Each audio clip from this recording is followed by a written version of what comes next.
Good evening, everyone. This is Jason Grant once again, and tonight we're switching it up a little bit, still keeping it blockchain, ICOs, crypto, and all that world. But tonight we have a superhuman, Laura Inamedinova, who is working in the space of promoting ICOs and blockchain startups and helping them with PR and wonderful things like that in terms of building communities and so on. So without further ado, Laura, why don't you introduce yourself a little bit in your own way, because I think that's the fairest way to represent yourself. So first of all, thank you, Jason, for having me here. It's an honor. And let me tell you a bit about myself. So my background is actually in technology. I have a Bachelor of Physics. And I realized that back in the college that if I actually want to make money, I don't have to be the scientist. I have to be the one who is selling the amazing things and inventions that scientists are making. And basically, this is how I got into first technology and then into ICOs. And currently, I'm helping ICOs with marketing, with PR, with communications. Because usually people who are doing ICOs, they're amazing programmers or scientists who know their product and most probably their product can actually change the world. But there is a big issue that even if you have that amazing product, if no one knows about it, how can you actually get that traction? How can actually you get that users? And that's where marketing comes in. And that's what I do basically. That's in like I try to be very short. Absolutely. And we have at Integral, we have a designed company model, which is based around purpose, people, systems, innovation, products, money, and growth. And you're squarely sitting in that right-hand side of the model later, which is around growth and really money raising. So very, very important. And so far, I've spoken to a lot of people that have spoken to me about building systems, building products, and even building great teams and so on, which is all great, but let's not forget growth. So that's where you come into play. I don't really, usually I would ask people around those 7 areas of the model and sort of ask a set of questions, but I haven't really sort of prepared any questions for you. So we'll just go with the sort of gut feel. So tell me a little bit about sort of your biggest successes so far in the sort of ICO, PR, promotion, growth realm. So basically in total, all of my clients raise more than 100 million. Some of them raise a couple of million, some of them raise 20, 30, even 50 million. So it really varies. Actually, I think now with all my clients would be even more, maybe closer to 150 million. And doesn't mean that I do whole marketing, whole campaign for each client. I actually help with some various tasks for various clients. So my company produces, for example, content or communication strategy or community building. So I get the chance to have at least a little small part of this amazing success and then learn what their marketeers, what their community buildings are doing, and then have this knowledge to kind of transfer to my other clients. So of course, I know that you're asking kind of what is the biggest client, how much it would raise, but I don't think that I'm the one who could take all the credit. I believe the team, the programmers, the C-level executives, they're the one who should take the credit. I'm just happy to be learning some things from them, what they're doing. Absolutely. I think it takes the whole company. That's why our model is called designed company, not designed product or designed growth or designed people. It takes all those 7 areas to make it work. And in the past, I've personally worked with companies to help everyone in the company realize that they're both designers and promoters of the company. Because if a company is employing, let's say, 100 people, there's 100 Instagram usernames, 100 Twitter usernames, 100 Facebook profiles, 100 LinkedIn profiles. That's like 400 profiles potentially across just those 4 social media that can be constantly telling story from their own angles and their own experience. So that's amazing. And so tell us a little bit about what you find to be the classic oversights, right, for the ICO companies, especially with regards to growth and marketing. So the main key points what companies, oh, hello to someone.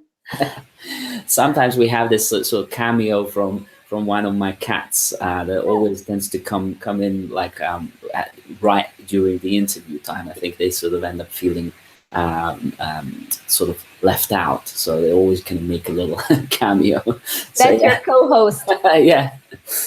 So basically, I believe the key points in ICO marketing is, first of all, the team and its credibility. Because a majority of ICOs who are raising money, they don't have the product.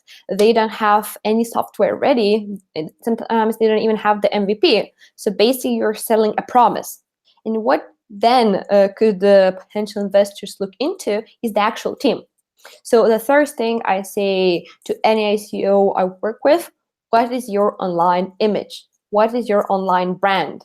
And then I even go through each team member of the ICO, if I work with them, and help them to craft really good LinkedIn profile, Facebook profile, anything to do online. Because there were stories where some of the potential investors who we know in crypto world are really into technology, into internet, found out about some old shady, not even shady past, maybe some kind of a little bit sketchy, which wasn't even related to ICO or nothing, and that would be presented in Telegram chats and everyone knowing, and it would get big. It would get into a big problem. So I think the first part is, of course, online credibility, and if you have that ready, also sometimes ICO team members, like the team members, hire advisors who might be experts in their field, but they also have some interesting path or interesting online presence. It doesn't necessarily have to be true, but if it's on internet, people think it's true. So doing all that due diligence. When you do all of these things, I think the second thing is what kind of message you're communicating and what is your target group. Because not necessary if you're doing a very technical project, what most ICOs are. They're very technical, sometimes even hard to understand projects. Not only the product description can be your communication message or your message for the PR. Sometimes just writing more about the people behind it, what problem is that software solving, can be a bigger asset in terms of getting the PR, getting potential investors, than just focusing too much on the product. So I think understanding the message, which I can elaborate a little bit more later, is second key thing to kind of not screwing it up. And then the third thing is, of course, is all this social media and Telegram. Because if a potential investor will have a question and you'll not answer that question within an hour or two, they will not come back. They will not care about it. As there are so many ICOs, you can't really screw it up. You have to be top notch about anything you're doing. And I saw ICOs who had, I believe, really good products, but then they didn't invest enough money or resources into training their, let's say, Telegram support team, and they lost investors just because someone wasn't nice enough, someone wasn't helpful enough. One of my first jobs, and I was still in first year in college, was actually with community support. So you know how important it is to be super nice to customer, even if a customer is wrong, doesn't matter, because you want the customer to buy it. So having the right team who is ready to kind of even be wrong in front of the eyes of customers when they know they're right is very, very crucial. Then the fourth thing is, some of the ICOs think, oh, because it's decentralized, we're raising money from the huge community, we can neglect on private sales, on VCs, on big, high net worth individuals. Some of my most successful clients, they raised quite a lot of money just doing a simple, let's call it B2B crowd fundraising rather than B2C, because there are a lot of investors in the market who have FOMO, who first, let's say, invested in some startups where VCs, and they see their friends, let's say, investing in like Snapchat or Instagram back in the days, and those investors, let's say, missed out. So now they think, oh, crypto maybe is that big unicorn holy grail. So understanding that investors are not only B2C, but also in a way B2B, if that's what we can call it. So I think these four are the key elements what I advise my clients to do, and what I help them to kind of implement it. Yeah, and this is something that I've spoken to our clients quite a lot about, that it's really easy to overlook the importance of storytelling, consistent handling of customers, which even if someone's invested £100 into your ICO, they feel that might be 10% of all their spare capital. So for them, that's a lot of money, and they're looking to at least get that back out, or hopefully something double that or whatever. So these people are really vested in, and because they're vested in, they have sort of emotional ties with the whole thing, and then hopefully they're also willing to share the story around and become that marketing force, but at the same time they can become the opposite. And so there's a huge amount of work there to both plan that, organize that, manage that, maintain that, grow that, and so on. So it's just great to hear that firsthand from somebody who's done this and is doing this over and over again. So I mean, tell me something that you feel is most important to share from your perspective based on your experience so far. I would say one of the most important things in ICOs, where I also saw some of my clients or just other ICOs fail, is project management. ICO is like a small company, just ICO, not the company itself, but ICO for those 3, 4, 6 months. It's like a small company. And sometimes now it's a huge hype about ICOs. People think, oh, we're just going to invest a little bit of time. We're going to raise a few million or even tens of millions. What I see that people fail to do proper project management. So manage the team, that every one of team members are actually doing their job on time. Also, I believe that if you're actually doing an ICO and you want to raise not like 100,000, 200,000, but you want to raise a big amount of money, you have to do it full time and be actually invested in all of the project. And sometimes I even help my clients to do simple project management. We have like a huge timeline, what needs to be done, when it needs to be done, what kind of results we expect. If we see these results, what do we do further? If we don't see it, how do we fight back in a way? And this is also a huge issue. Also, most of the time, the founders of the ICO, the CEO, for example, or CEO, are technical people who don't really even have the leadership experience.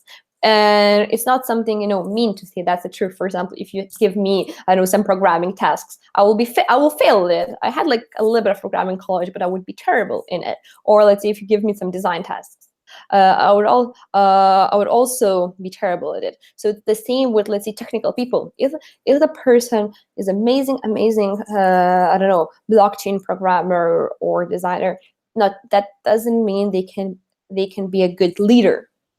And I also see sometimes these issues when people who don't really have the experience, and I know, especially if it's my client, I can't really tell them because I need to be discreet, and they're my clients, so they're paying my bill. So I need to somehow very nicely to offer them to hire some project manager who will kind of just overview it. And I'm trying to be as discreet as possible, but I believe this is one of the crucial things. Without the right leadership, even if you have the best product, you have huge budget, everything is going great, you will not succeed, because people just have this tendency to kind of don't do enough things, to kind of overlook something, forget. So I'm stressing it out again, good project management.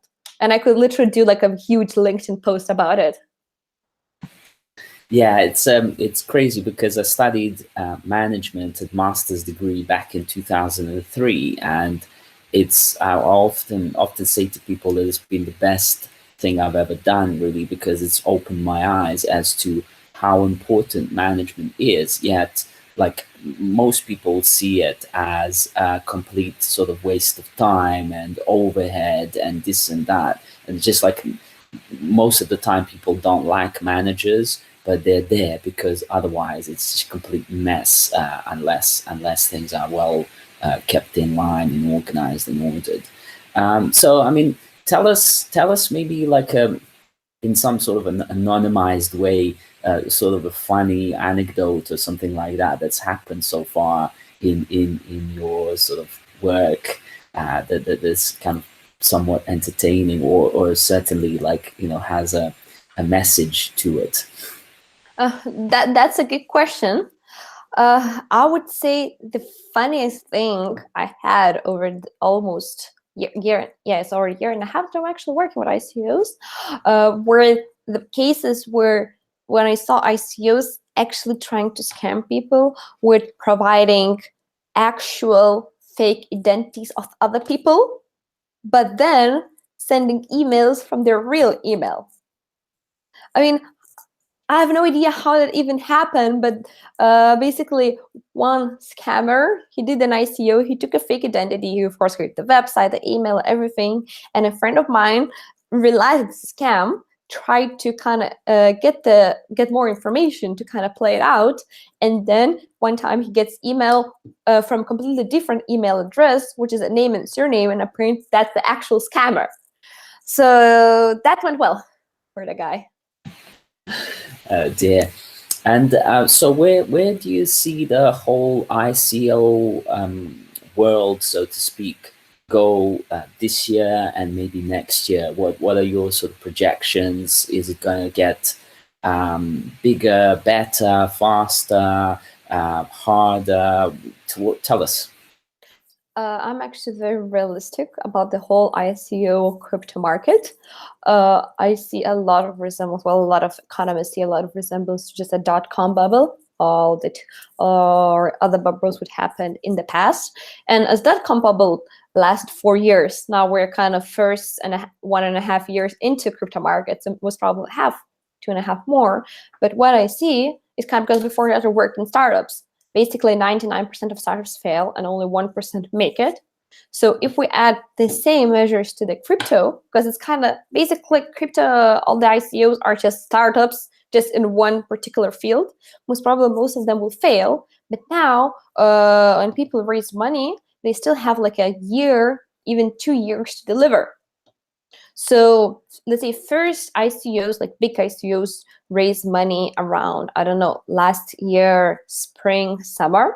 So we have a year to kind of show some results. Okay, let's say 10% of them will make a results, 90%, let's be realistic, they're not going to do it. Okay, then they can add, I don't know, half a year, maybe a year more to kind of give some results, maybe fake the results or promise something. So most probably in 2 years or even a year, we'll have a lot of stories about ICOs who simply not deliver. And that's a normal part of business. So I say that to all of the people who reach out to me and ask about ICOs, do they have to do it? I'm like, yes, but you should do it as soon as possible until the whole, I don't know, the bigger part of the community will basically come clean that they can't deliver the product, and then all the investors will simply lose faith. So I would say there is still some time, there's still going to be some uprise, but then it is a natural thing. It's a common sense that you can't expect everyone to deliver a product when you will have every day new journalists writing the story how someone failed, how someone filed for bankruptcy. First, people will not want to invest. So, okay, so I actually lived through the dot-com boom and bust, really. I was studying computer science at the time when the dot-com boom was in its full swing. And I was sort of every day rubbing my hands thinking, I'm going to be making big money developing web pages for £500 an hour as soon as I finish this degree, while the other guys who were studying with me were making £500 an hour and reinvesting that into property and things like that. And it's sort of in the second year of my degree, the dot-com bust happened, and half of the year had left, stopped kind of studying altogether, whereas I was studying because I like computer science. And yeah, so, but what I seem to see as being a different sort of energy now in the space is because this is no longer taking investment from venture capitalists and individual investors like it was the case before. For most part, when ICOs raise money from tens of thousands of people, perhaps it's a different feeling to it. And I think whereas in the dot-com time, the companies would raise money and just literally waste it on this useless tech. Now they raise money and they already have a community of support, whereas before they would raise money, build the tech, and nobody would use it perhaps. Now it's like they already, because they raised money, they have a community that's interested. So I wonder to what extent things will just kind of change because there is a more communal responsibility for these things to work. Can you comment on that? On one hand, yes, I agree what you're saying. But let me be the devil's advocate. Even if ICOs raise, let's say, I don't know, a couple million, couple tens of thousands of, 10 or 20 million. How many members of community they have? 1,000, 2,000, 5,000 maximum. I haven't seen like a bigger community than, let's say, 8,000. So even if they have these 8,000 early adopters, they don't even, it doesn't necessarily mean they actually gonna use the product. So just because they invested, maybe they just like the hype, they're not gonna use it. So let's say from 8,000, we have, on very good case, let's say half of it, it's actually people who are gonna use the product. So 4,000. These 4,000 investors who is gonna use the product, okay, they're gonna test it, they're gonna give your bugs, etc., etc. But then I remember when I was working with just startup clients, it's not that hard to find, I don't know, 4,000 early adopters. You can do some Facebook ads, depending, of course, on your budget, or get some articles if it's an interesting project. So I wouldn't say it will matter that much. Of course, if you have some stars in your community who are really, really invested in your product succeeding, but then we can see the same resemblance in, let's say, startups. If you had some, I don't know, VCs or some angel investors who are really invested in your product, who really want you to succeed, it's kind of similar, because from those 4,000, let's say, community members, some of them invest, I don't know, $100, $200. They will not put that effort. They'll kind of, because people are lazy. So unless they invested, I don't know, big amount of money, relatively big for them, it will be very hard, I believe, to kind of motivate them to do some kind of extra work to help you with that product. So I wouldn't, like, of course the community helps, but I don't believe that will be the crucial thing which will help the success. In my opinion, I would say the crucial success can be reached by hiring the right people and actually paying even higher than the market average to get someone who will really make the difference. Sometimes when I'm talking with my clients and they're asking me, hey, Laura, what should we do? Should we, let's say, invest this amount of money to Facebook ads, to PR, to whatever? Or should we hire someone? I always say, hire that person if we see it's a good person, or let's hire this advisor. Because a very motivated person will do let's say, okay, per month we're paying the person, I don't know, in UK terms, even if we're paying 5,000 per month, those 5,000 will could produce a value of, I don't know, 50,000 than just buying ads for the same amount of money. So I would say the crucial success is choosing the right team, and then that team will do the most of the work. Which goes back to our model, which is purpose then people, right? So Yeah. the team is very, very important, and I'd agree with that. And I speak to a lot of startup founders and owners, and even big businessmen who still believe in advertising as a way of boosting a business. And it's like an advert is, I mean, don't get me wrong, like if an advert is really great, I'm thinking about an advert from Tesla where it talks about the earth and how we're sort of evolving as humans into the interplanetary species and all that kind of stuff. Those kind of adverts I think are great, mostly brand building. It's not selling anything. They're great for brand building, but they're only really good when you're running them and you're paying to run them. And then as soon as you switch off the switch to run them, then what, you know? And often the time advertising doesn't return what it promises to, and then again it's like, then what? While people are able to adapt and really pivot and approach things, good people are able to do that and approach things in different ways. And then when they find that something works, then they can double down and triple down on that and do more of it and so on. Also, and yeah. Sorry. So even as you're saying, these ads, these amazing ads were done by who? By people. So it always comes down to people. You have the people who can create amazing ads who will produce more results just as an ad, not because you have to boost that ad to kind of get more traction. Yeah, exactly. And it's always that statement of there is no way, no better way to ruin a business than with great marketing for a crappy product. So the product has to be good, and that's why it comes before growth. But so one thing that we're doing at Integral is we have a virtual Integral blockchain incubator. Okay, and one of the things that we're developing is a fractal blockchain. It's a new protocol for blockchain that can run multiple instances as a sort of tree structure.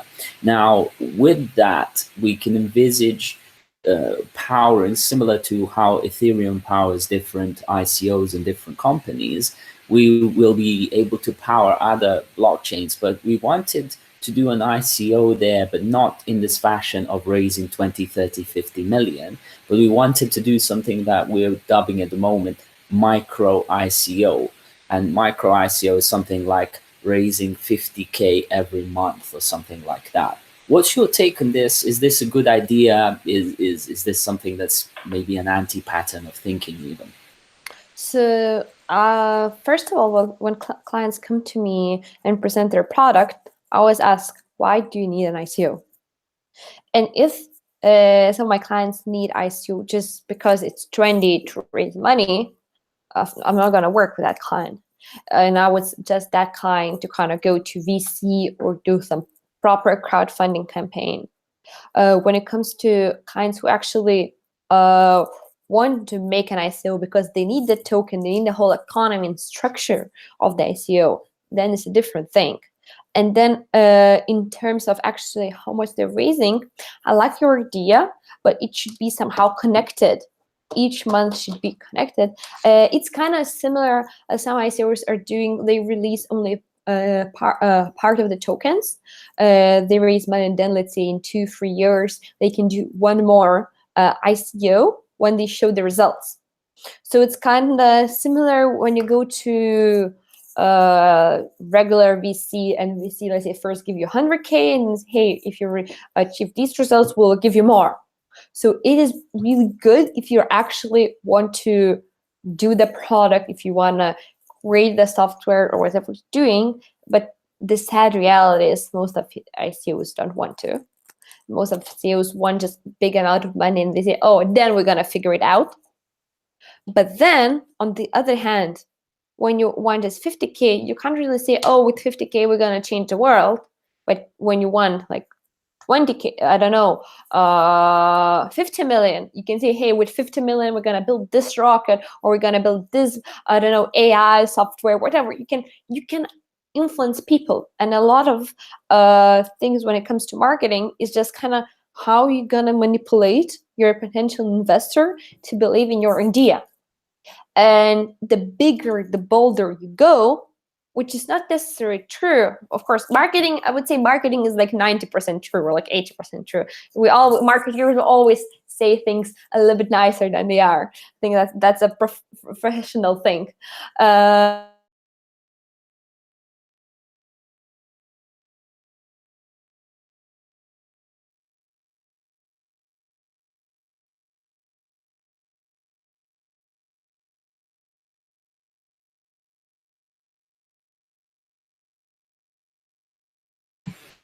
I'm not sure if we've lost Laura just at the sweetest point of the conversation. It looks like we've lost her. Oh gosh, why does technology do this to us? So probably we might have to cut the live stream here unless Laura is able to reconnect. I will, while this is going, and see, hopefully Laura can reconnect back somehow. And I will eject, and then maybe she can connect back.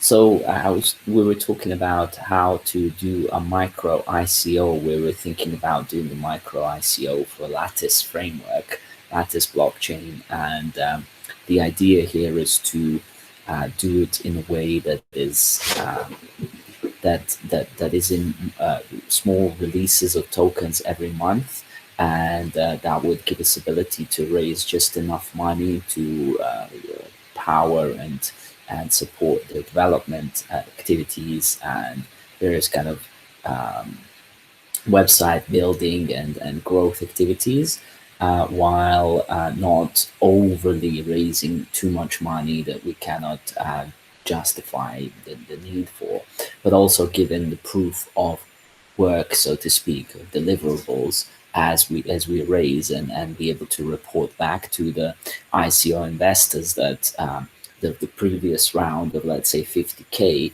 that we've raised, now we've used that money to develop a new feature, new capability, new piece of technology, and then raise another 50K, let's say, in another month, or depend. This would give us dynamic ability to raise on demand rather than issue all the tokens up front and then have to either sell them all or the ones that don't sell, burn them, which seems a little bit unfortunate way to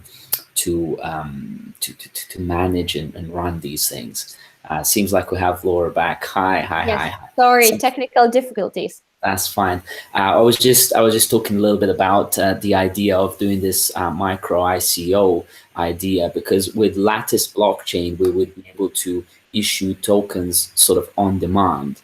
We'd be able to say there is so many of these tokens, but we'll make, let's say, if we say overall there'll be billion tokens, we can say this month we're going to release 1,000. Next month we're going to release 2,000. Next month we'll release 500, depending on how much we want to raise. But the idea is to month on month show that the money that we've raised is being reinvested into the business to build further features and capabilities of technology, so as to give us ability to use the ICO in the most flexible way to raise on demand as it's needed. So for example, we can then ask the community and say, should we run big, for example, marketing campaign and so on? If the community says yes, we can then say, now we're going to make 10, 20,000 tokens available to raise that money to run advertising or marketing and so on.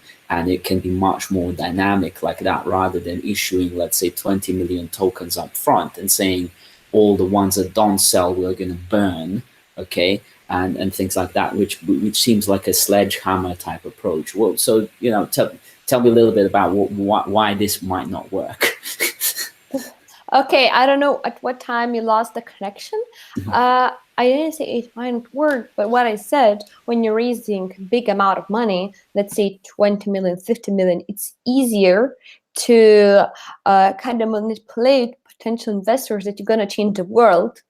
But when it comes to a smaller amount of money, you can't really know inspire, because a lot of things when it comes to like fundraising, inspiring people, it's making sure that they're the same way crazy as you are in believing in something which never been done before in many cases. So it's not necessarily it's not going to work. It's just kind of easier to inspire and say that this money will build, as I said, this rocket or this huge software or whatever. But on the other hand, there were cases in some ICOs who, let's say, during the first stage of ICO release, I don't know, 30% of their tokens, and then they reserve some tokens for the future sales. So let's say in the first ICO, they spend, I don't know, 30 tokens for like team, bounty program for all these things. They spend 30 for the for ICO, and then they have 40% of tokens, which I say they freeze. And then they might use it in the future.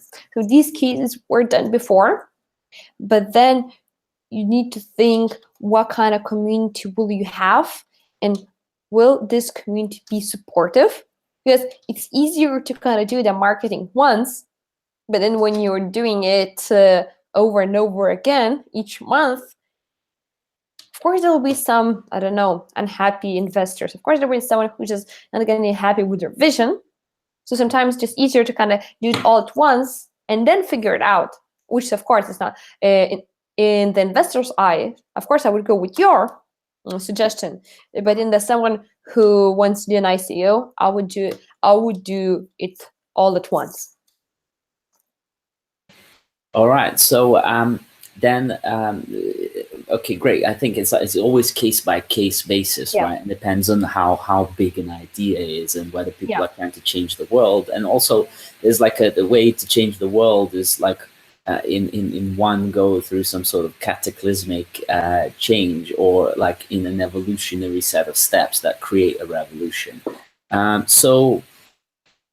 Okay. So we spoke about growth and ICOs and so on. Just tell me a little bit about your coaching. It's because we have a blend of combination of coaching services that we deliver, as well as blockchain, which is much more on the practical side of things. So tell me about your coaching a little bit as well, because I know it's your side kind of passion, but it's still fascinating for us. So basically, currently, I'm getting the whole certificate in coaching, so I could be an accredited coach. There are a lot of coaches on the internet who claim that they are, but they don't have any credentials. But coaching for me is kind of side interest, as I'm very interested in psychology, because marketing comes very near and side by side with psychology. And what I love about coaching, it is like therapy, it's about fixing your issues in the past, whereas coaching is kind of helping you to go from point A to point B. And like when I'm working with clients, sometimes it's really good to know how to communicate with them to kind of help them move forward, especially when they are stuck, not knowing the decision they have to make. And then let's say, for example, a founder of the ICO, he has a dilemma of what kind of, I don't know, advisor take. And then with all the knowledge I have in coaching, I can help that ICO to kind of make the decision to move forward. So I believe after going through all of the lessons of coaching, I realized that for me, it's way easier to communicate with my clients, to kind of find the agreement with them compared to before. And also I see that with coaching, I kind of actually help a person when they are in a big dilemma to kind of move forward. Yeah, that's exactly what we found to be the case, that often the time people just don't know what they want. Yeah. And as consultants or as mentors, we come in often to deliver to a specific clear vision that people have. But most of the time nowadays, people don't even have that clear vision. So coaching then helps define that clear vision and tease that out of people, and then say, oh, now we know what we're working on. Now we can move more into consultative process. So that's perfectly cool. So what are your, let's start wrapping up. One more question. What are your aspirations for this year, and what are you working on practically now, and aiming for? So currently I'm helping some ICOs. Well, my team is helping some ICOs with marketing, with like some content, PR, with all of the things.